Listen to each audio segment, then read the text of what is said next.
fi réew mi toll élection yi ñëw na génne leen seen carte vote Samba mooy li gën mooy li wóor mooy li gën mooy li wóor mooy li gën lu xam nga mooy li wóor mooy li gën xàccuwaat da ngi noonu baaba xaw ma lu tax ma dégg ko waaye tey li mooy dëgg dama bëgg tàcc yi jóg ca kaw kaw ndax li innovation la ñëwal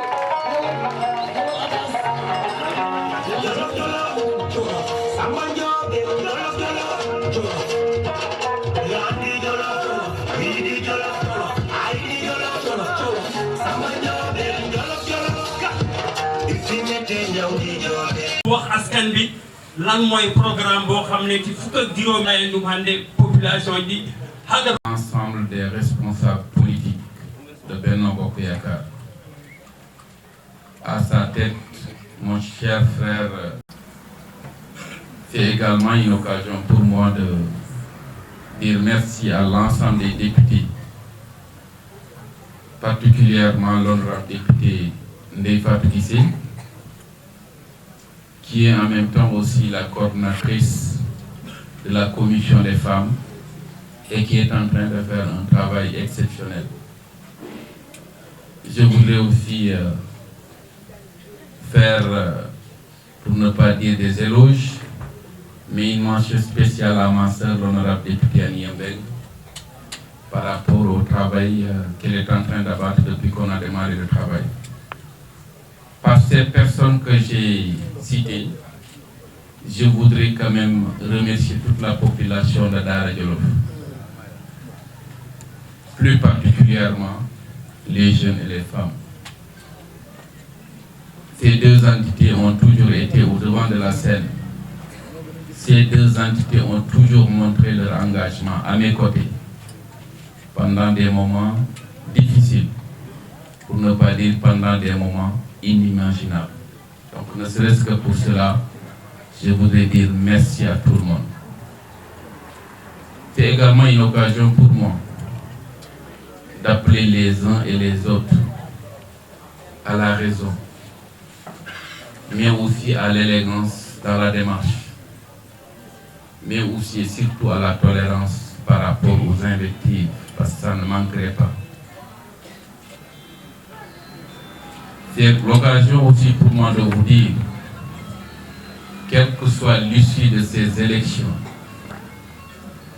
Samba Ndiobène-Ka demeurera toujours à vos côtés, parce que vous lui avez tout donné, et parfois même au-delà de vos possibilités. Jërë ngeen jëf. Pour revenir un tout petit peu au vif du sujet, comme on dit, je voudrais juste en filigrane peut-être revenir sur quelques aspects de notre programme. Mon père m'a toujours interdit d'éviter la première personne du singulier quand il s'agit d'une action commune. Donc je me permets d'utiliser la première personne du pluriel, nous. Donc ça c'est notre programme commun pour un Daara prospère, un Daara émergent. C'est un travail de longue haleine qui a été élaboré, pas par des tierces personnes, mais un travail qui a été élaboré par des fils et des filles de la commune de Daara, exclusivement. C'est le moment pour moi aussi de les remercier. À leur tête, Madame Nyan Nekumba, qui est notre épouse, qui est notre sœur, mais qui est aussi une collaboratrice au vrai sens du terme. Elle s'est donnée malgré qu'elle est à des kilomètres et des kilomètres de Daara Djolof. Elle a coordonné les activités malgré qu'elle est à des kilomètres et des kilomètres de Dakar. À elle, à travers elle aussi, je remercie l'ensemble des autres membres de cette task force qui se sont donnés à fond pour la mise en œuvre de cet important programme. Parfois, je suis très réfractaire à une certaine presse, parce que moi, je suis pour un traitement équilibré. Je suis pour un traitement non orientée. C'est pour cette raison, dans certaines occasions, je préfère dire non à la presse, parce que j'aime être franc et j'aime aussi être sincère avec les gens. Quand les gens m'interpellent sur des détails, je préfère m'incliner, parce que c'est mon choix. Et à chacun maintenant d'en faire le jugement approprié qui se sent. Ça ne m'intéresse pas. Ce qui m'intéresse, c'est quand il faut parler, je parlerai. Et à ma manière. Et en plus, Olof yi dañ koy wax nit nay def lu ko jik. Man li ma jik mooy souterrain. Et je préfère demeurer souterrain. Pour revenir maintenant au programme, comme je l'ai dit tantôt, le programme est axé sur 15 points essentiels. Le premier point est relatif à la bonne gouvernance de notre commune. Quand on parle de bonne gouvernance sous l'ère Macky Sall, on ne saurait quand même oublier qu'il y a une belle et bien une bonne coordination, pour ne pas dire une concordance avec ce que le président Macky Sall a toujours mis en avant. C'est-à-dire, à tout point de vue, qu'on exige qu'il y ait quand même une gouvernance vertueuse, mais une gouvernance transparente.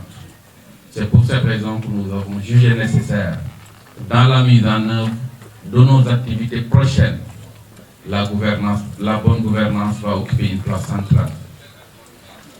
Le second point de notre programme est relatif à l'accès à l'eau, à l'assainissement et à l'électricité. Nous tous, nous savons que Daara Djolof n'est plus une petite ville. Daara Djolof, c'est une très grande agglomération. C'est une vraie agglomération, mais qui se voit de jour en jour. C'est pour cette raison qu'on se permet de dire aujourd'hui, au niveau de Daara, il y a une périphérie qui est beaucoup plus importante même que la population qui est au niveau central. D'où l'intérêt de renforcer cette périphérie en eau, de la renforcer en électricité et de la renforcer en assainissement ultérieur. Parce qu'il faut le dire, aujourd'hui, au niveau de Daara, on ne peut pas parler d'assainissement en tant que tel. Pour nous, peut-être, de l'assainissement individuel, on peut se permettre, mais de l'assainissement collectif, il n'y en a pas encore. Donc, il est fondamental, dans le cadre de la mise en œuvre de nos activités prochaines au niveau de la commune, de tenir compte de cet aspect qui est fondamental. Le troisième point de notre programme est relatif à l'environnement et au cadre de vie. Quand on parle de Daara, le premier réflexe que certains auront, c'est que dañu suñu dëkk bi dafa tilim. Le second réflexe que les gens auront, ils diront que suñu dëkk bi amul yi garab.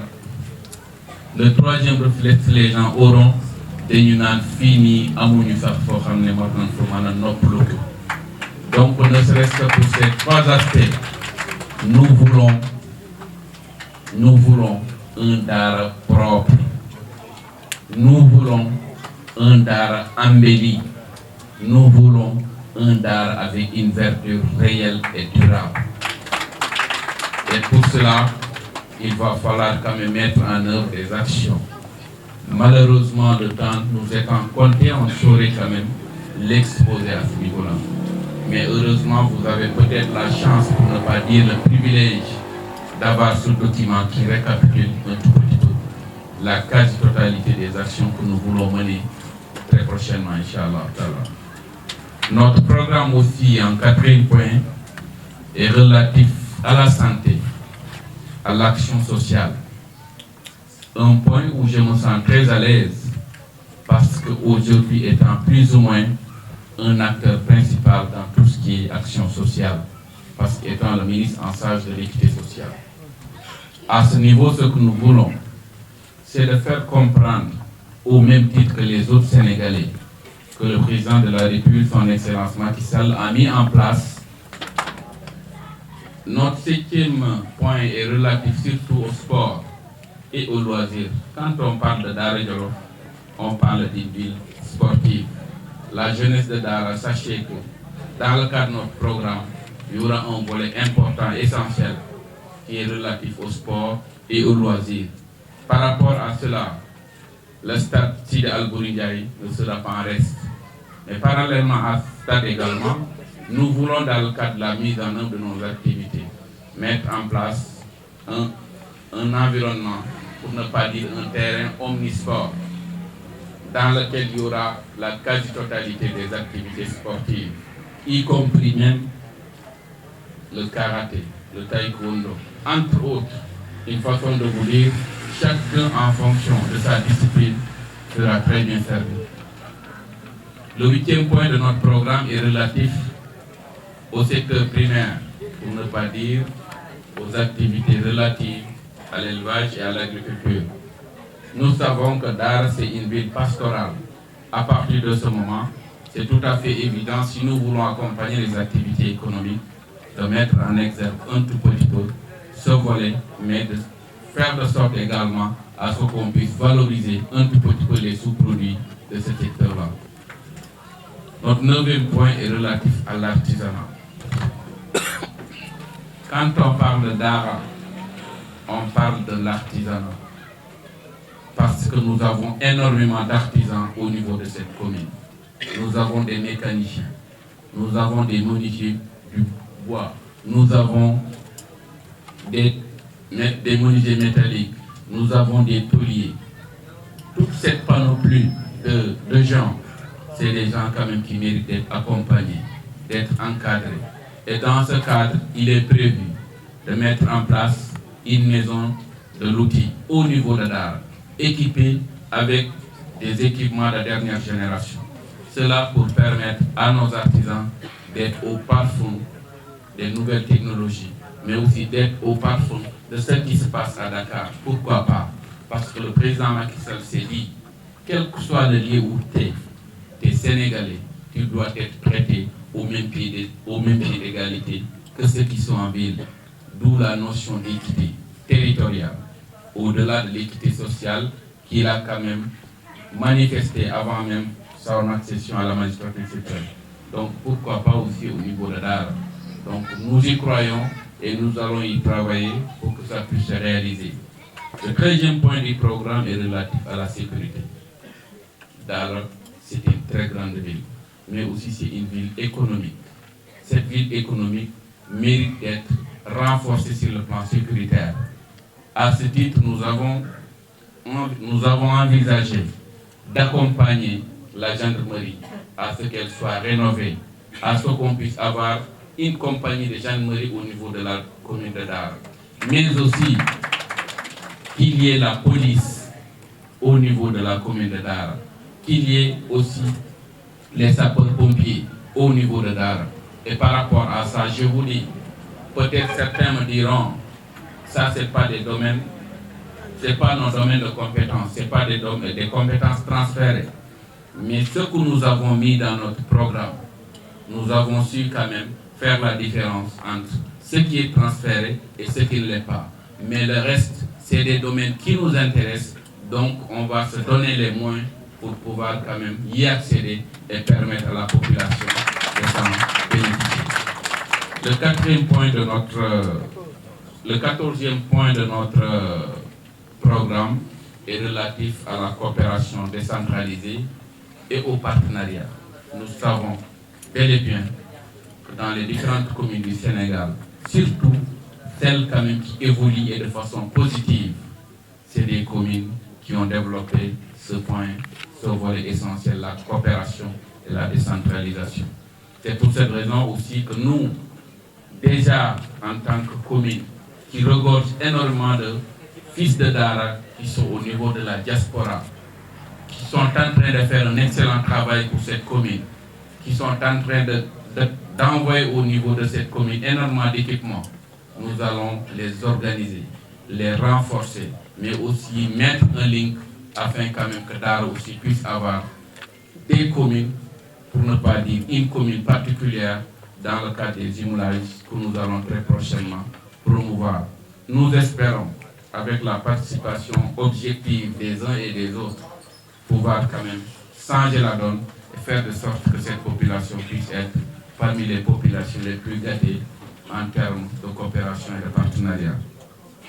Et enfin, le 15e point qui est relatif à l'accroissement des ressources.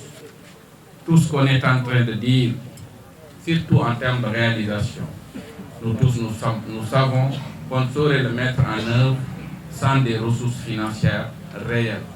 Et par rapport à ressources également, on ne va pas se permettre de se focaliser exclusivement sur des ressources propres, parce que nous tous nous savons.